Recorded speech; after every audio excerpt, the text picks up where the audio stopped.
Okay, I'm here with Andrew Oxley Wilson. We've been doing some work together over the last 4 or 5 months.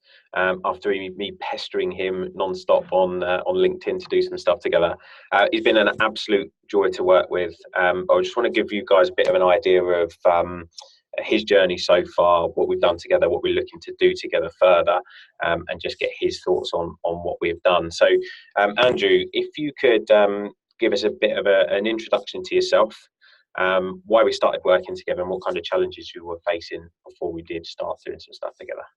Okay, yeah, well, so I've been on a journey. I was lost my wife a while ago, 2018, and I hadn't done any exercise, and diet went out the window.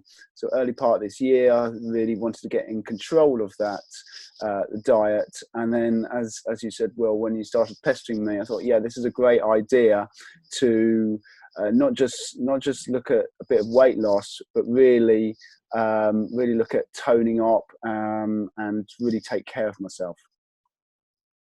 And what were you finding difficult before we started working together, like in making that happen for yourself? I think for me, it's always good to have a kind of structure. So early part of the year before I joined with you, Will, I bought myself an inside bike because I've got 2 young kids and I couldn't really get much time looking after the kids when they go to bed and doing some exercise. So I needed a structure, and I felt what the proposal that you put towards me, that okay, we can do some training at home. And I suppose I've always known that as you get older, your bone density reduces. So just cycling for me is missing a key ingredient, and that is you need to look after your body. And I've now got to look after my kids wholeheartedly, so I need to really focus on that. And so that's really why I decided to sign up. Yeah, and I think that's a really good point to make as well. We talked a lot about the sort of motivation behind it, and kind of how important it was, not just for you, but for the rest of your lifestyle as well, for your kids, for the energy levels, and being able to, being an only parent now, and being able to kind of commit all of your energy and time and focus to them, made it difficult for you. So it's also then important for you to look after yourself, so you have the energy to give back to them as well, right? Yeah, no, it's key. It's key. I'm trying to enforce in the kids that the reason I do this weight training is I can be stronger. So then when you're falling asleep, I can pick you up and take you up the stairs. Just simple things like that. So it is key. The weight training more so than the cycling, but adding both elements in, the cardio element and the weight exercises, really enforces a more I suppose a more energetic lifestyle. Awesome. So once we did get started, what were some of the things that we put together in the first place, and how did we get you underway? So what I wanted when we had discussions about targets, about how many times a week, what I never wanted to do was fail. So when we're setting how many sessions we do a week, I didn't want to say, oh yeah, I'm going to do 4 or 5 sessions and then fail that, because I think if you fail that, then that you've fallen off the log before you've even really started. So I think what we did, we started lower. We started, can you achieve 3 sessions? And I said yes, because I was on my bike a few times a week. So I said yes, so I will commit to minimum 3. And then when we realized, when we were talking with each other, so, okay, how about pushing it up to 1? Yeah, okay, I can manage that. And I did. And to me, it's, I didn't never wanted to fail you, well, but I didn't want to fail myself, because because that's when people start in the gym. They start a new year with New Year's resolutions, and then something gets in the way, and then that's it, and then they cancel their membership. But that is a commitment to myself and to you and to this program to ensure that I was able to do those minimums. Okay, I did drop off a few down to 3 times over Christmas, but I was quite happy with that because there's so much going on. So we started with that, from that physical element, and then I think we just built it up from there, didn't we? Yeah, exactly. And we also, I mean, we did similar things with your diet as well. It was one thing at a time, like one thing each week to try and progress. We also looked at sort of lifestyle habits as well, that you could tweak and change along the way. Because I think what the danger for a lot of people is they go all or nothing, and they try to commit to everything all at once. But I think the thing that we identified was, like I said, those incremental steps, the small changes each week. And with that, you built the confidence. I've also never worked with anybody that's been just so committed and on it from the outset. So that's a real credit to you. But the incremental gains in development made sure that you were confident in what you were doing, and then we could keep building on those foundations week on week, right? Yeah, that's right. That's right. So yeah, that is so key and that's why it's really useful, this service that you offering, because I feel we have these feedback sessions, and it's not a one-way street; it's a two-way street. So if there are any hiccups or issues I have with a particular weight or whatever, we can have that dialogue. But I think obviously on top of, yes, we looked at diet as well, because you hear about diet is key to losing weight. Until you can actually tone up, you need to get the diet right. Because if you don't get the diet right, you're never going to see any changes. So yeah, we have really focused on that and really built on that over a period of time. But I suppose on top of that, the key strength to the service you offer is the lifestyle element, as you mentioned, the wellness approach, because not just me, because of going through a bereavement, but lots of people in different elements of lives have different stresses. They might have a personal issue with their partner. They might have a work stress, a kid stress.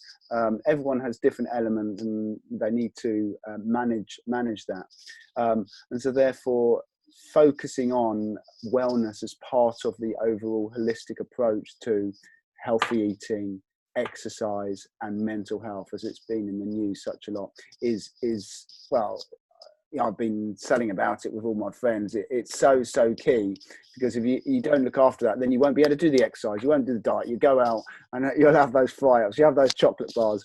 So you really need to focus on that, and that has just been well, not, it hasn't been quantifiable, because it's been so good.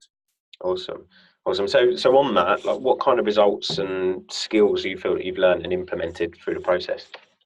So I think I actually just put a post on one of my ex-colleagues' LinkedIn yesterday. So I think, just say, on a wellness perspective, um, think of a few things that you're happy and proud of in your life. It could be anything. It could be just like getting up earlier to get the kids ready so you're not rushing out the door. It could be very, very simple things, because I think we as humans always look at the negatives. Oh, I didn't do this, didn't do that. But if we can try and think of more of the positives, and that will have a huge impact on your day, and thus your week. From a diet perspective, I've really got that under control. Starting at over 2,000, now down to 1,600, which I didn't think was possible. So I'm really managing that. And then obviously on the weight side, I'm thinking I'm progressing. It's a slow process, but I feel now it's part of me. So that's been a key change. So whereas before, okay, I might go on the bike a few times and then stop for months. Now I want to really build this in. This is who I am, and just continue this journey. Awesome. And in terms of like actual tangible results that you've seen, how would you describe them, or Yeah. what have you So seen? yeah. So because the cycling body is very different to the weight body. So I have noticed my biceps, triceps bigger. I have noticed my chest not so flabby, even though my kids say, "And your stomach's too big." Yes, yes, yes. But I can't remember how it was before. But I've noticed that's obviously come down quite a lot. And my legs, with the squats and all those leg exercises, which are really key. I've no a big improvement in those. And But it's quite.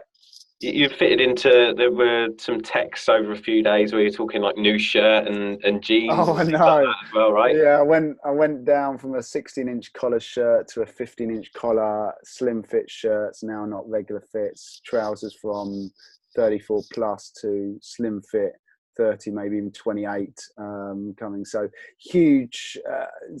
And the weight's come down on the scales, but more so is how clothes fit you.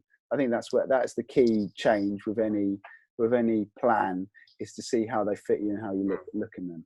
And I think for people can get very focused on the scales, and it's an important metric, it's an important thing to look at. But I think there for you, the fact that your body shape has changed, the slim fit shirts now 34 plus down to 28 is, that's an incredible difference on the trouser size.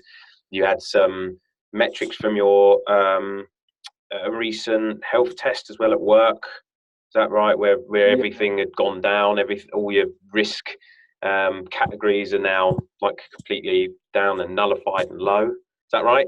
Yeah, that's right. So the risk of diabetes has gone from, it wasn't high, it was at 4%, but it's gone down to 0.4. So if you think of that percentage reduction, is absolutely huge. VO2 levels. So it's obviously doing the weights and I'm adding in some cardio. It's obviously helped my cardiovascular. So my VO2 is right at the top. So yeah, the numbers are great, and the health assessment just said keep on going, keep on this journey, keep your weight down, manage that, and manage it through exercise. So I only had it 2 years ago, so the huge changes in that time has been immense. Awesome. And what would you say to somebody that was sitting on the fence debating whether or not this is something that they should do? Yeah, because I was that same person when you were handing me when I was on holiday, thinking, is this a financial sacrifice that I should invest in? And what I would say to anybody sitting on the fence is, we as human beings, and especially me personally, I always put my wife, my kids, everyone else before myself. But at the end of the day, no one else is going to invest in you except you. So you really need to kind of pull up your socks and thinking, yes, I am worth it. Yes, I need to invest. I just need a little bit of me time, which is a bit of exercise. And my daughter likes joining in with the exercise. She's a bit like my home trainer, so which is quite good. So I think it's so important to invest in yourself, and then the benefits you get out of it will be, insurmountable in certain circumstances. Awesome. Well, thanks for your time, Andrew, and we'll speak soon. Well, my pleasure. Cheers, Will. Thank you.